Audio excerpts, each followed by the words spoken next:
So we just had two extremely destructive earthquakes strike Venezuela, one a magnitude 7.2, the other a magnitude 7.5. Interestingly, less than 30 minutes later, a magnitude 7.2 also struck Japan off the coast. Thankfully, minor damage reported from that, no lives lost. But a lot of people are now asking, what's happening? Is this normal?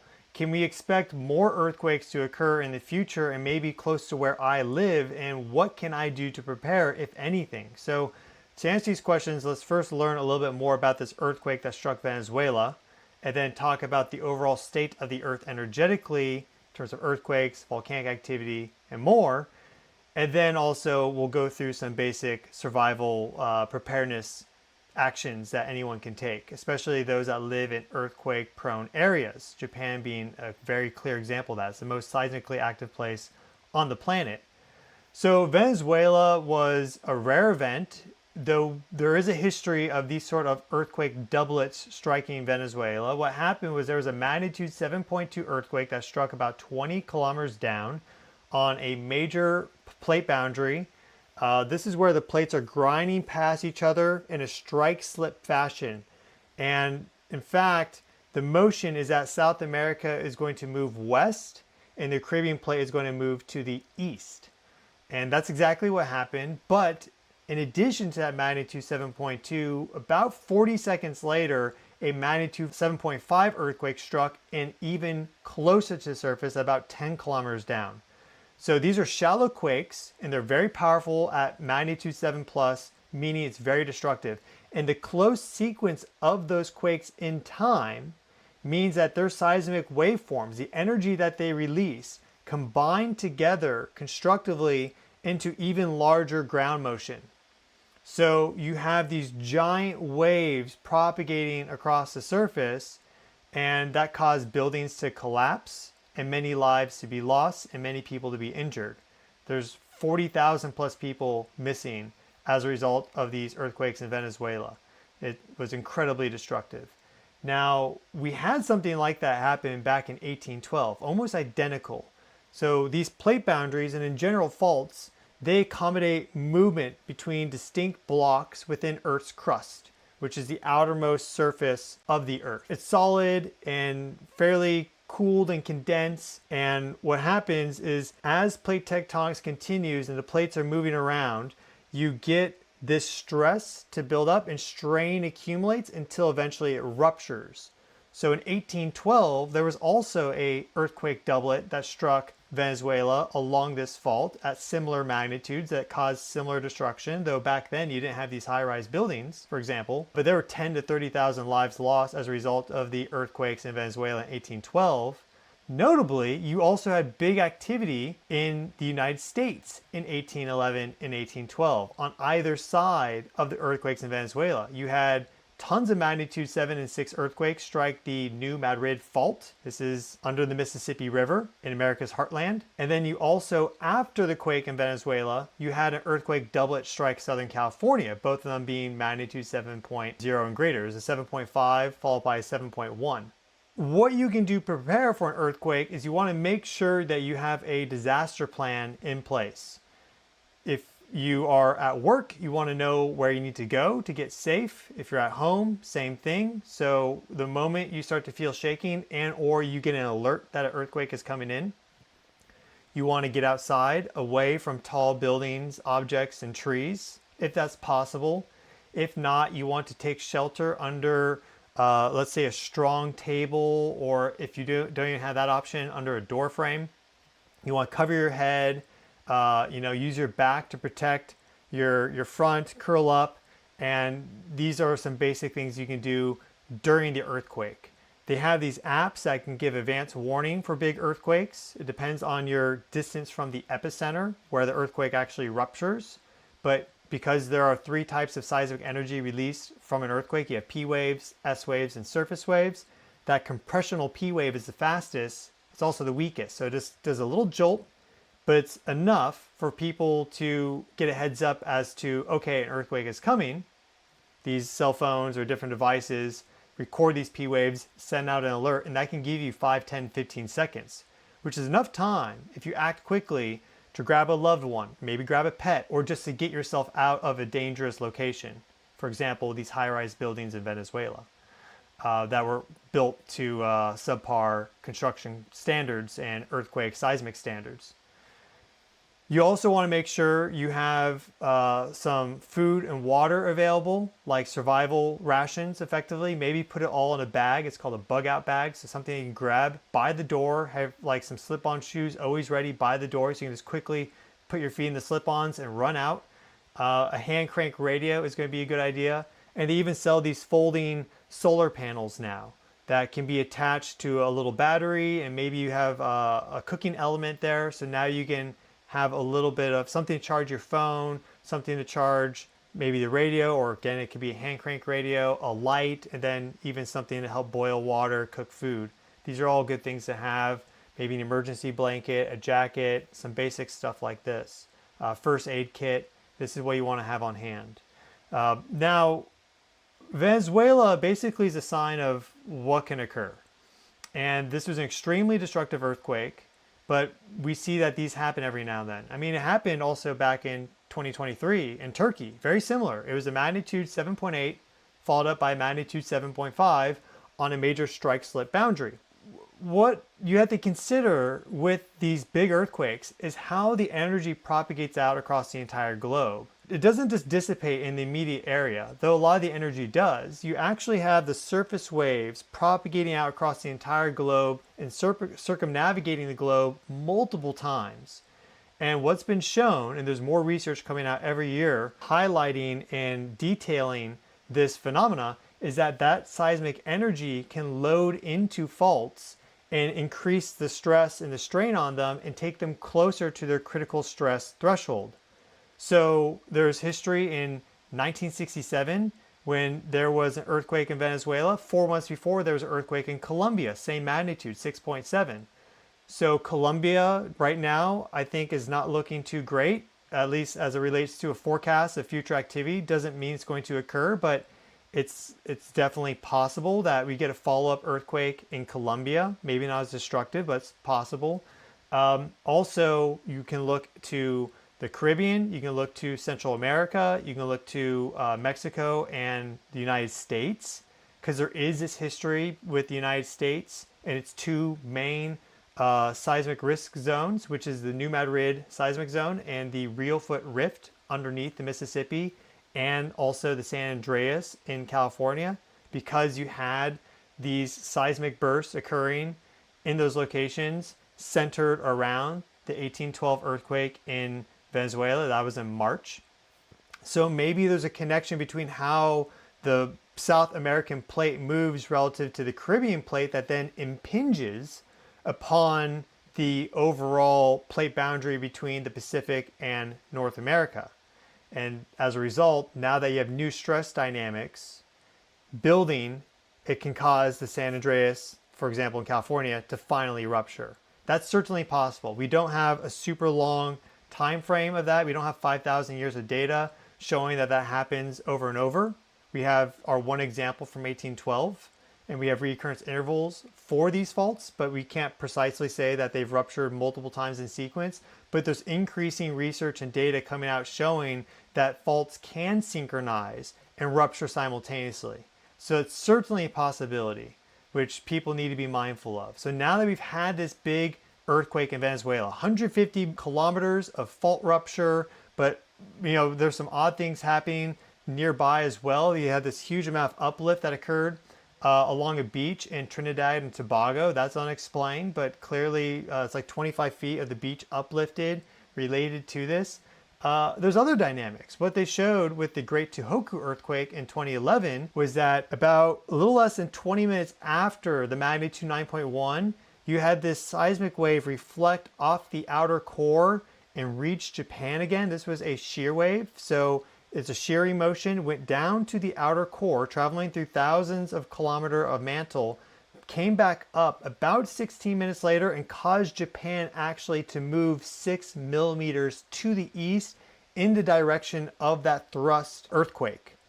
So these seismic waves, it's not just the initial earthquake that can then cause a rupture. You can get these refractions and reflections if it's a powerful enough earthquake to perhaps interact with other faults and cause them to rupture too. That's what the data is starting to indicate. Some other research that's being done now is on the effect of external actors, you could say, on the Earth. Because you have plate tectonics. Earth is very alive energetically compared to, for example, Mars or the moon. But we know that Mars and the moon also get earthquakes. But Earth is a very active geophysical system with plate tectonics. So you get this stress and strain to accumulate, and they reach critical stress thresholds, and then you get a rupture. Well, you can get triggers upon faults and plate boundaries that cause them to rupture once they're at a critical state. One trigger is the moon and the sun through tidal forces. We do see that strong tides are able to cause faults to rupture. It's not the biggest effect. At a global basis, it's like a 0.5% increase during fortnightly tidal maximums, think the new moon and the full moon. But we also do see a clustering of the strongest earthquakes around new moons and full moons. Not every time, but we often do see that. So we know that the tidal forces have a big impact, especially when they're the strongest, king tides. And that happens when the moon is at its closest to Earth, and the strongest king tides will be when not only is the moon closest to Earth, you also have the Earth closest to the sun, which occurs in January. The Earth will be furthest away from the sun in its orbit in July. So these sort of king tides, which we had just about 10 days before these earthquakes in Venezuela, can also load a ton of energy on the faults and cause there to be a rupture by acting as a trigger mechanism. They have an effect that's small but significant, and it's not just ocean tides. People think of tides as being just the ocean coming in and going out. It's also, you have earth tides. So the earth itself, the crust itself, is displacing and warping in this vertical way, and that can create fractures, and therefore if you have more fracturing along a fault system, that can cause it to finally rupture because it's reducing that critical threshold needed for a rupture.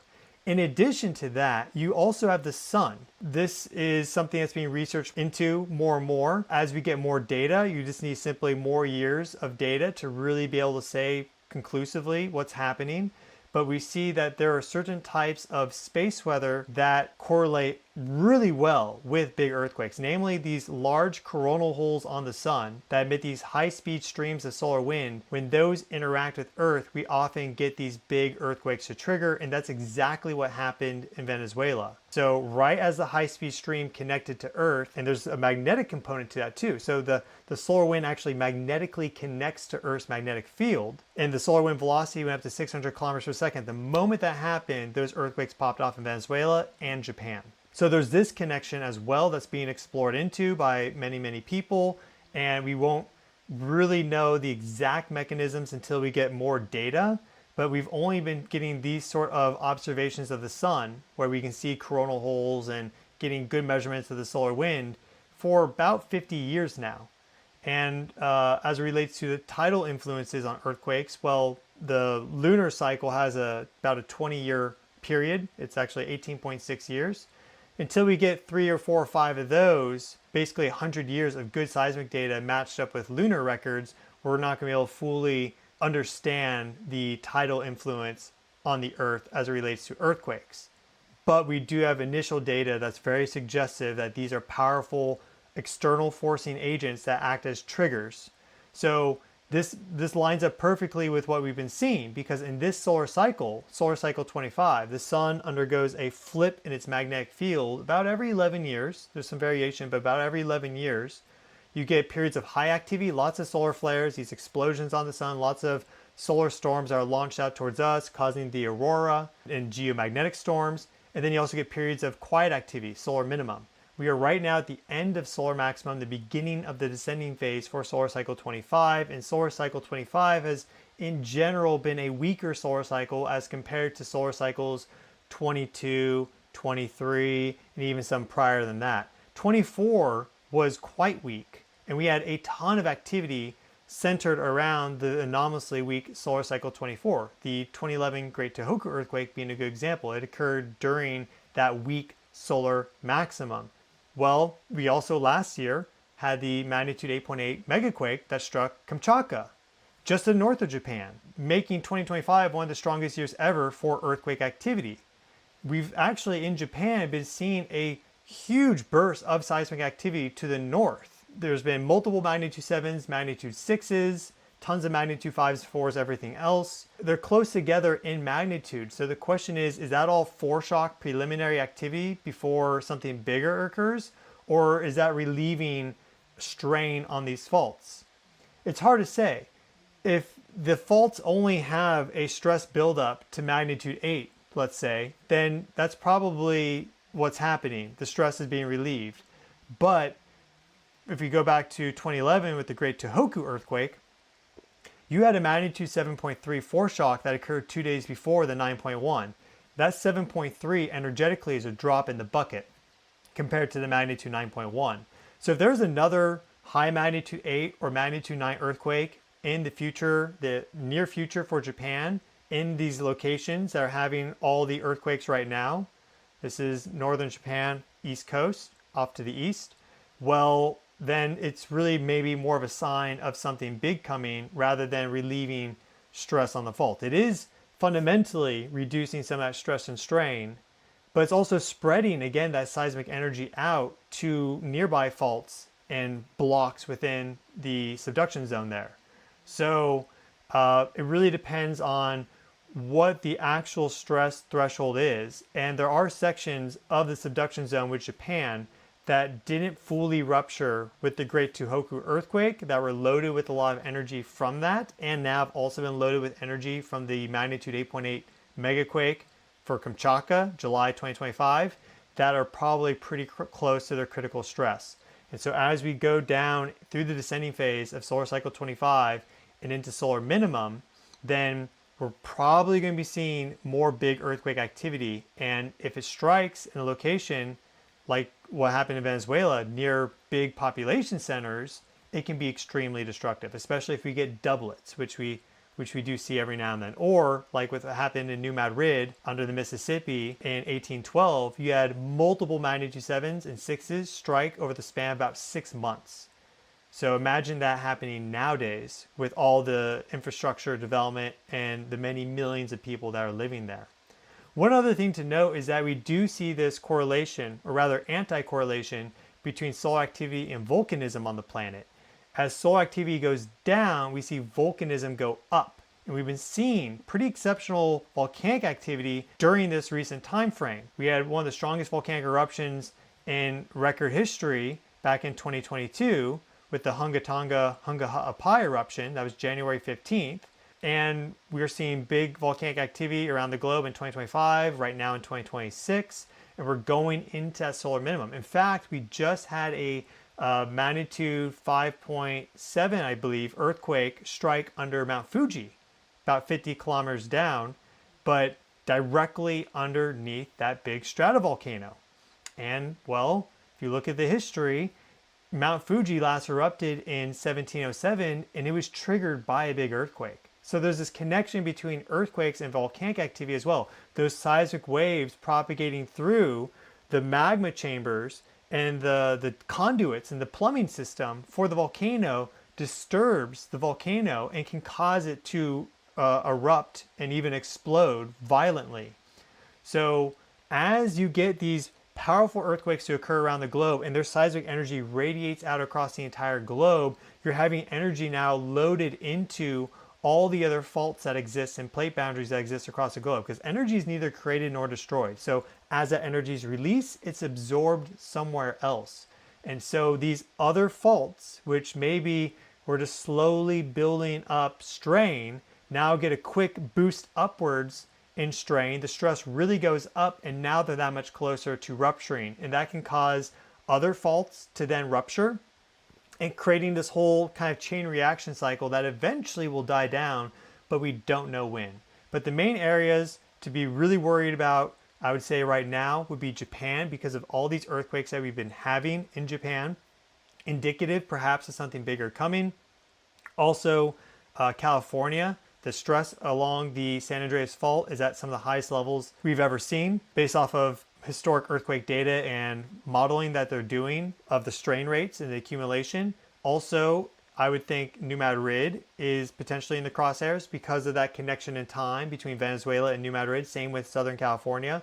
Colombia also being so close to Venezuela and having some pretty big faults there could have some significant activity, mid-magnitude 6, perhaps even magnitude 7. And there are other locations as well. We have New Zealand, that its alpine fault has a reoccurrence interval of about 300 years. Its last big earthquake was 1717. So it's ready to go. We just don't know when. So the key thing to keep in mind is that there's nothing that we can do to stop earthquakes. But if we live in an earthquake-prone zone, we need to be prepared. So get some basic supplies. Have what we call a bug-out bag, so you can just grab it and go. And make sure you have that earthquake alert on your phone. So if something does happen, you have 5-10 seconds to prepare, hopefully a little bit longer, and that can save your life and perhaps save the lives of other people as well.